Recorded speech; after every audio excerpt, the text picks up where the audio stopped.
और परमात्मा कहते हैं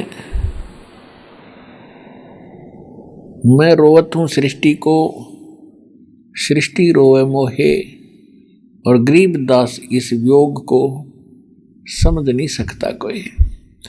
परमात्मा कहते हैं मैं तो रोता हूँ सृष्टि को, इन भोली आत्माओं को मैं भटक रहा हूँ कि तुम मेरे बच्चे हो, मुझसे अलग हो करके तुम कितने कष्ट उठा रहे हो।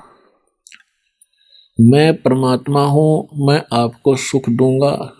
मेरी साधना ये मैं बताता हूँ, इसकी भक्ति करो, तुम्हें यहाँ भी सुख दूंगा, सतलोक ले चलूंगा।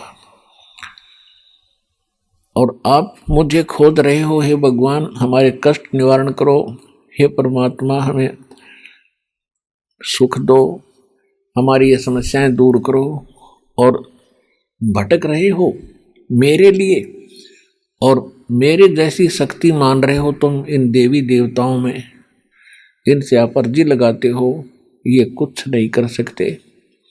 मासा घटे न तिल बधे, विद ना लिखे जो लेख, साचा सतगुरु मेट कर ऊपर मारे बेख। एक कबीर परमात्मा के अतिरिक्त जितने भी देवी हैं, देवता हैं, सरपुरुष अक्षर पुरुष, ये आपको अपना किया हुआ कर्म ही देंगे, उसमें कोई परिवर्तन नहीं कर सकते। केवल परम अक्षर परम सत्य पुरुष परमात्मा कबीर साहब जी आपके पाप कर्मों को नष्ट करके, क्योंकि पाप कर्मों से दुख होता है, और दुख नाश जब होगा जब हमारे पाप नाश हो जाएंगे। जैसे जैसे हम पहले जाते थे जिस भी संत के पास, पहले तो हम अपने क्रियाओं को करते ही रहते हैं, फिर जब दुखी होते हैं तो किसी ना किसी के पास हम जाते हैं, तो उससे जो अपना दुख बताते हैं, पहले वो क्रिया बताता है, ऐसे करो, ये जाप इतनी बार करो, इतना दान कर दो, इस नाम का जाप करो। जब कहीं राहत नहीं मिलती है, अंत में वो कह देता है कि ये तो आपके प्रारब्ध के कर्म है। प्रारब्ध माने तेरी किस्मत में लिखे हुए हैं, इनको कोई नहीं मिटा सकता। तो हम फिर उसको छोड़ दूसरे के पास जाते थे, कोई और बता देता वहाँ बड़ा संत है, जाते ठीक हो जाते हैं, फिर वहाँ जाते, वो क्रियाएं भी करते, उससे भी राहत नहीं मिलती, उसका भी लास्ट में जवाब यही होता कि ये तेरी किस्मत में लिखा, तुझे भोगना ही पड़ेगा। अपने आत्माओं दुख होता है पाप से, और भगवान की भक्ति हम किस लिए करते हैं कि दुख दूर हो। भक्ति जब वह करेंगे जब दुख दूर होगा, आस्था बढ़ेगी भगवान में, कहा सचमुच परमात्मा कोई शक्ति है और उसका हमें सहारा मिला है, तो दोनों श्रद्धा बढ़ेगी। और नहीं तो नास्तिक होते जा रहे हैं सभी के, भगवान से कोई राहत मिल नहीं रही, जो साधनाएं हम कर रहे थे उससे राहत मिलनी ही नहीं थी, और किसी को उन्हीं साधनाओं के करते अपने आप को संस्कार का कोई सुख हो रहा था, न्यू सोच बैठे कि ये भगवानों से हो रहा है, वो कर ही नहीं सकते। वो तो इस तत्व ज्ञान के प्रकाश से हमें पता लग गया कि ये ब्रह्मा विष्णु महेश, ब्रह्म और अक्षर पर ब्रह्म, ये हमारे संस्कार में परिवर्तन नहीं कर सकते। और पहले हम इन्हीं को क्रेडिट देते रहते थे कि इन्होंने ऐसा कर दिया, तो फिर भी हमारी आस्था भगवान से हटे नहीं थी, फिर हम तीसरे के पास जाते थे। तो विचार करने की बात है कि जैसे किसी के पैर में कांटा लगा हो और वो किसी को दिखाता है कि देखो मेरे पैर में पीड़ा हो रही है, वो जांच करके बता देता है कि ये आपके पैर में कांटे के कारण पीड़ा है, और कांटा निकालने का उसके पास औजार है नहीं, इंस्ट्रूमेंट नहीं है, तो वो व्यक्ति ये कह सकता है कि भाई ये कांटा तो निकलेगा नहीं, अब तू जूते पहन ले, आगे भविष्य में कांटे नहीं लगेंगे, तेरी रक्षा होगी।